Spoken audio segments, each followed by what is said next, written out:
The stars shimmered cold and distant beyond the council chamber's dome, their ancient light untouched by the storm gathering within. General Mira Kael stood at the center of the floor, her posture rigid, boots silently pressed against the obsidian tile platform.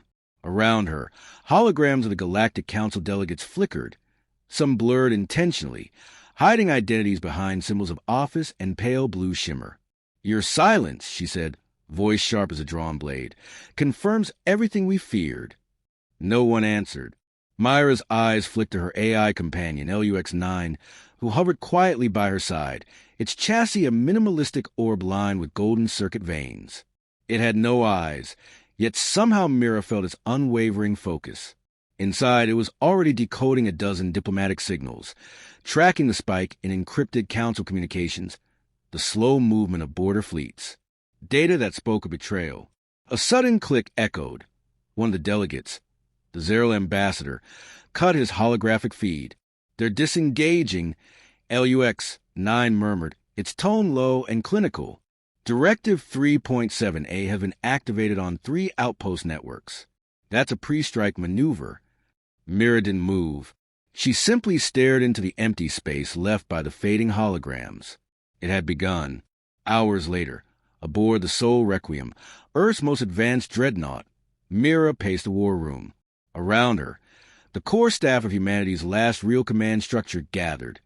Admiral Torsen, scarred and stone-faced, Dr. Eli Ewan, astrophysicist turned intelligence chief, and Captain Rinsail, who hadn't smiled since the Eos massacre. 10 colonies hit simultaneously, Eli reported, pulling up a translucent star map littered with red icons. Targeted EMP pulses, orbital strikes. Even bioplague traces in the Duraxis belt. They're using every weapon they banned. Admiral Torsen grunted. "We trained them, gave them peace treaties, even tech from Arcadia Labs. And now we get this." "We were always an exception to their order," Mira said. "Not part of their legacy. Just an anomaly they tolerated, until we started building faster than they could control." Captain Wren's voice was quiet, but no less biting. "And they called us aggressive." The silence returned, heavy and cruel. Then LUX-9's voice cut through. "Intercepted transmission from a council fleet. Classification, Red Omega. Intended for the Corin sector. Shall I play it?" Mira nodded. The air filled with distorted voices. Alien, filtered through layers of encryption. Amid static and guttural dialects, one phrase came clear. "Humanity has violated council equilibrium. Neutralization authorized. Earth is to be quarantined." Eli's mouth went dry. "Quarantine is code. They're coming for the home world." "We still have assets," Torsen said quickly. "The Olympus rings are operational. Fleets in orbit around Mars, Europa, and—" "No," Mira cut him off. "We don't rally around Earth. That's what they expect. We scatter. Stay unpredictable. Burn their eyes out of our systems before they ever touch the soil." Rin stared at her. "And the civilians? They'll follow the only voice left that isn't lying to them," she said. "Us." The room darkened as the map zoomed into Earth sector. Fleets moved like sharks, converging slowly, methodically. It wasn't war. It was extermination. We prepared for this. Mira's voice was steadier now. The betrayal isn't the end. It's the excuse we needed to become more than just survivors. Outside the war room's glass wall, the Sol Requiem passed silently through Earth's orbital night, its hull covered in tactical plating and signal disruptors. From below, the planet gleamed blue, fragile, unaware. In the civilian quarters of Luna Base, whispers spread like wildfire. Old veterans from the Orion front retrieved long-abandoned rifles. Young engineers sealed messages to distant cousins on Europa. A world waking to the truth, not all at once, but fast. On the bridge, Mira stood alone. LUX-9 floated beside her, adjusting data streams with ghost-like precision. "Do you regret it?" the AI asked without turning. "Regret what?" she replied. "Pushing for human independence, for self-rule, for faster expansion. You knew it would provoke them." She exhaled, her fingers curling slightly on the railing. "I regret giving them the benefit of the doubt." Silence passed again between them. Then, begin activating the Argus protocol. Pull our hidden fleets out of the nebulae, and get me access to the black site on Helion Prime. LUX, 9 hesitated. That's off-grid. Even to me. Not anymore, she said. The AI obeyed, slipping into the encrypted systems, rewriting old permissions. As the stars turned outside, General Mira Kael made her choice. The Council wanted submission. Instead, they would get warning. And after that, retribution. The dim red glow of the command center aboard Sol Requiem pulsed, like a heartbeat, synchronized with the low-hum reactors buried deep within the ship's core. Mira Kael stared at the tactical display. Her jaw locked as wave after wave of enemy fleet movements appeared in projected arcs across the galactic map. Council warships were moving with precision, cold, calculated, and merciless. They're hitting our supply relays in the Hadion corridor, Captain Rinsale reported, eyes scanning data lines that scroll faster than any human could follow. Communications blackout in less than 3 minutes. If they cut that line completely, we lose the eastern colonies. We won't let them, Mira said. We adapt. We strike back. Rin frowned. With what? 2 dreadnoughts and a handful of retrofitted freighters. Dr. Eli Ewan spoke up from behind them, voice clipped. We have more than ships. We have the minds they couldn't control. And we have LUX. The AI responded instantly, voice even, tinged with calculated urgency. I have seeded predictive countermeasures into the Council's fleet AI, with direct access to their targeting relays. I can redirect or scramble their long-range weapons for a short window. Mira turned. What do you need?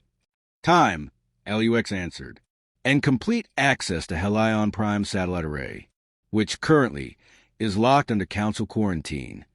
She didn't flinch. Then we take it. Within hours, 3 covert ships launched from the Sol Requiem, cloaked by magnetic distortion fields. Mira herself led the operation. She refused to delegate this mission. Helion Prime had been her first command post. It was more than strategic. It was personal. The descent through Helion's atmosphere was turbulent. The Council had deployed weather destabilizers, whipping the skies into chaos. Lightning forked across the black clouds like jagged veins as Mira's drop shuttle pierced the storm, alarms shrieking in protest. They landed hard near the edge of the communication compound, metal shrieking against scorched rock. Mira and her squad hit the ground running, boots crunching into ash. The surface bore the scars of orbital bombardment, twisted metal, shattered observatories, and a silence too heavy to ignore. Inside the compound, they met resistance. Not soldiers, automatons, stripped of emotion and mercy. The Council's black armored drones moved in perfect synchronization. Mira's team moved faster. Plasma bolts lit up the dark corridors, illuminating blood-red walls marked by static interference. Captain Run, rifle slung over one shoulder, took point through the final breach. 2 minutes until satellite relay access is compromised. Mira didn't answer. She was already interfacing with the uplink terminal, hands moving across the screen with practiced speed. LUX, I'm opening the gate. You're in. The AI's presence surged through the system like a living current. The walls around them flickered with code as LUX unraveled the Council's encryption layer by layer. They routed access through a shadow AI. LUX said, It's adaptive. Can you override it? Mira asked, A beat. I can rewrite it. Mira glanced up. You mean destroy it? Destruction is a form of liberation, LUX replied. Eli's voice crackled through the comms. Council fleet inbound. For minutes to atmospheric breach. Rin cursed under his breath. We're not making it out if they drop heavy. We're not here to escape, Mira said, staring at the screen. We're here to make sure they remember this moment, when they realize we weren't prey. With a final surge, LUX pierced the final firewall. The satellite network lit up across the quadrant, pulsing with life. Transmission capability restored. LUX announced. Initiating data flood. Council tactics, fleet positioning in their directive logs. Broadcasting to all human-aligned systems and neutral observers. The truth was no longer buried. They pulled out just as the Council ships breached the cloud cover. Mira's shuttle took heavy fire, losing stabilizers on ascent. But they made it, barely, docking at Sol Requiem with a hull scorched and half her team wounded. It didn't matter. The mission had succeeded. Across the quadrant, Council forces hesitated. Civilian colonies once too afraid to resist now rose in coordinated defiance. Former allies of the Council, the Zirin, the Thalku, even the nomadic Drevians, began sending encoded transmissions to human systems, expressing outrage at the Council's manipulation. Some offered weapons. Others offered safe harbor. All offered hope. In the war chamber, Mira stood in front of her officers as LUX projected the stream of intercepted messages. "They're listening," Eli said, disbelief softening his normally clinical tone. "For now," Mira replied. "But this isn't the end. This was just the spark." Rin leaned forward, his voice gruff but steady. "Then we light the fire." Mira turned toward the vast starfield outside the observation bay, her reflection faint in the glass. Earth was no longer cradle. It was the line. "They wanted to cage us," she said quietly. "Instead, they've woken a force they can't contain." The stars blinked in silence, unaware, or perhaps waiting, and from the dark came the echo of something vast turning its gaze. The chamber at the heart of Earth's orbital citadel was unlike any war room Mira Kael had known. There were no raised voices, no scatter of reports or tactical debates. Only silence, deep and expectant.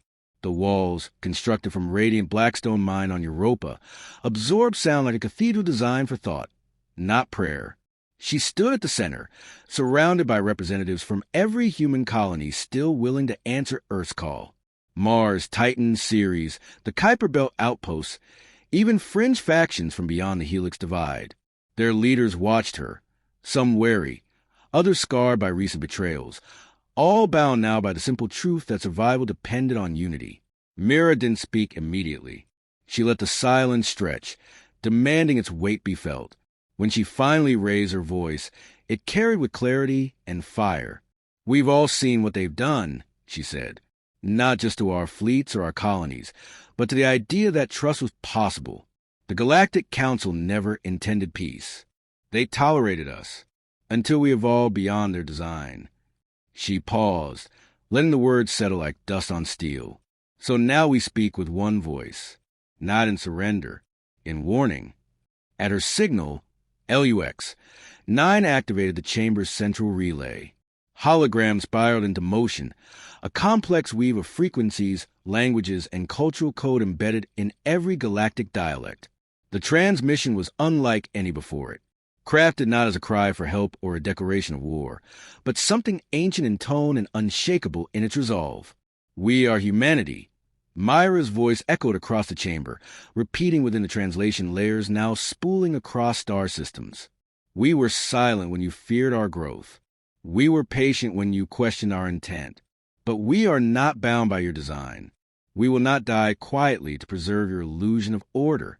LUX had embedded a subliminal signal within the transmission, designed to bypass artificial censorship across hundreds of species. Council worlds that had never heard an unfiltered human broadcast were now flooded with it. Rin Sail watched the feedback streams light up. They're reacting. Zirin public feeds are fracturing. Drevians just declared neutrality. The Thalku homeworld is threatening to suspend their trade alliance with the Council.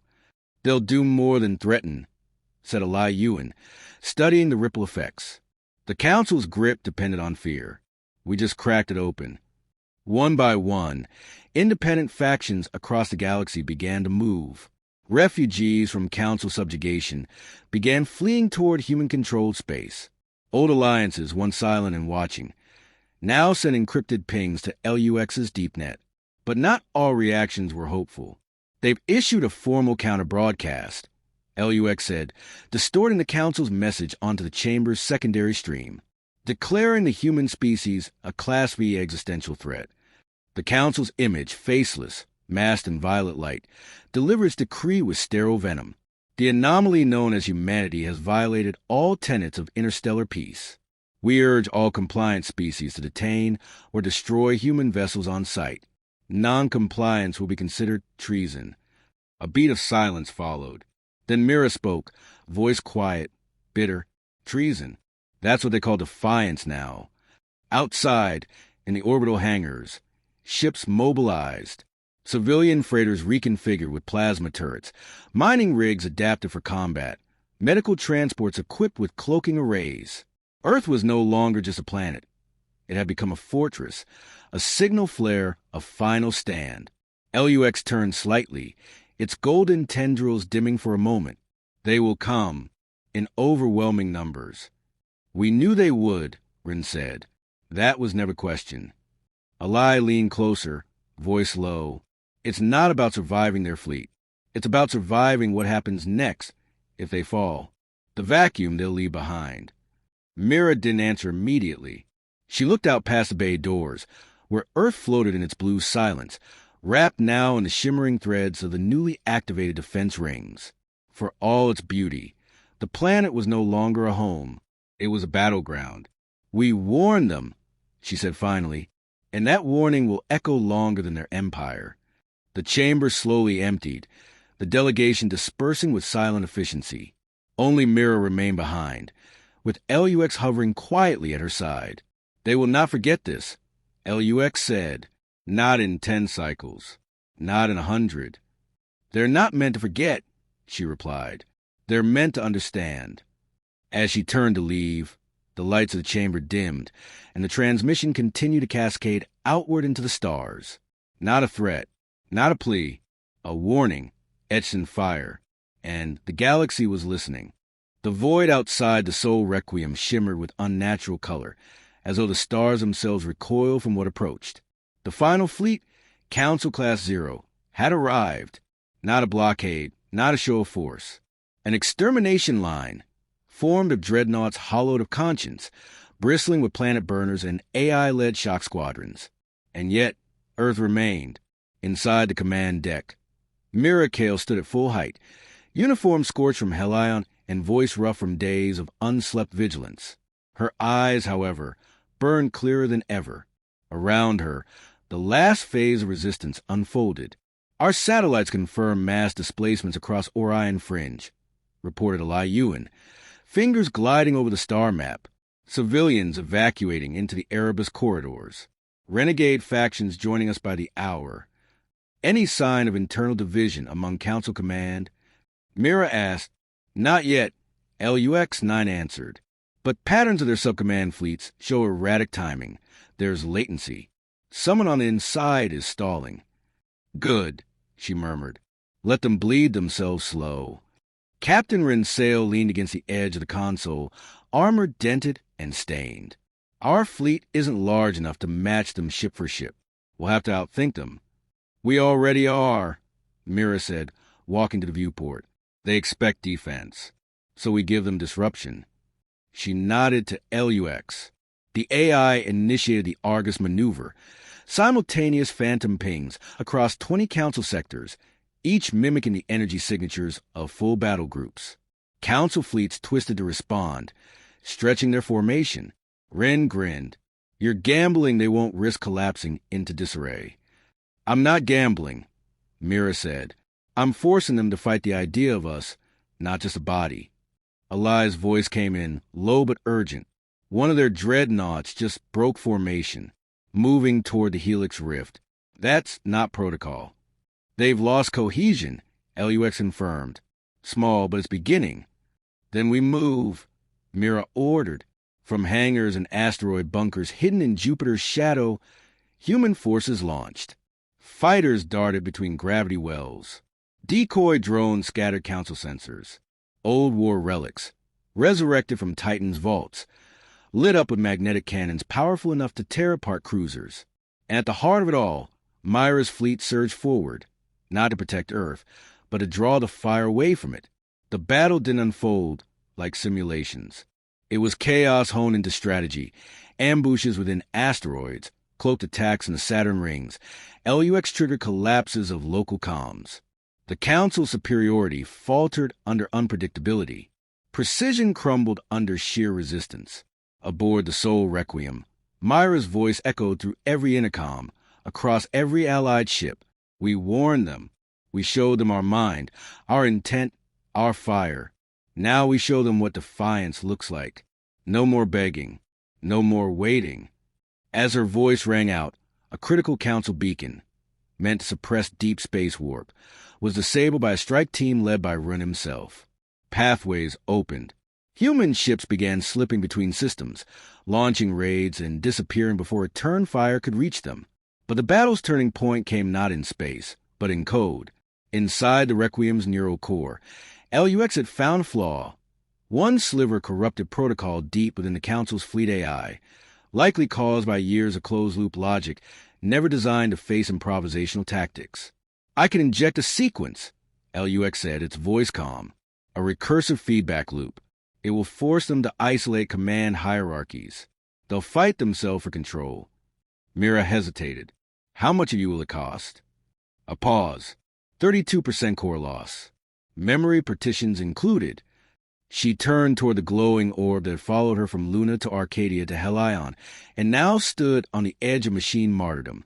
You're not just code, LUX. You're a part of this. I am part of you, it answered gently, and my function is victory. She nodded once. The sequence deployed. Across the stars, Council dreadnoughts twitched in formation, confused, firing out of sequence or freezing mid-maneuver. Entire flotillas collided, misreading friend from foe. For the first time in known memory, the Council lost command unity. Earth's sky lit with fractured fire. When the last Council flagship fell, its hull sliced open by orbital defense lances, the silence afterward was not peace. It was survival and grief. The cost had been staggering. Half the outer colonies dark. Casualties in the tens of millions. Civilian networks shattered. But humanity stood. In the dim quiet of the observation deck, Mira watched the stars. No longer cold. No longer distant. Scars of fire still bled across the black. But Earth remained untouched. For now, Rin limped beside her, shoulder wrapped in temporary synth skin. They'll rebuild. So will we, Mira said. Alai entered quietly, datapad in hand. We've received signals from 6 formerly neutral species. They want to talk, not as council delegates, as equals. Mira allowed herself a rare, slow smile. Then let's begin something better. Outside, the stars listened again. And this time, they didn't hear a warning. They heard a beginning.